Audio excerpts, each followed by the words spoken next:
अस्सलाम वालेकुम फ्रेंड्स। अच्छा, आज हम कंडियारू शहर आए हुए हैं और ये सोना साईं की मज़ार है, वो मैं आपको विज़िट करवा लेता हूँ। आप ये देखें, दीदार करें। ये मज़ार है।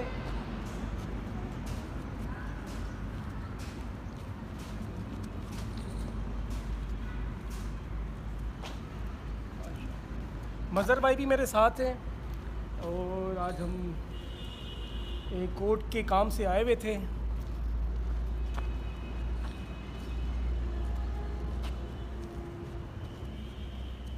माशाल्लाह माशाल्लाह माशाल्लाह। अच्छा जी, ये मेन गेट होता। हमने आपको जो है ना, ये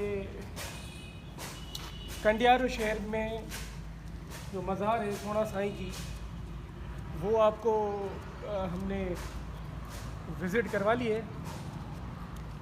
उम्मीद है वीडियो आपको अच्छी लगी होगी। लाइक और हमारे चैनल को ज्वाइन करें ताकि आपको इन्फॉर्मेटिव वीडियो सोशल इश्यूज़ पे मालूमात मिलती रहे।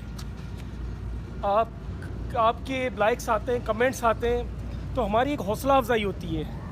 आप सबका बहुत बहुत शुक्रिया। Thank you so much.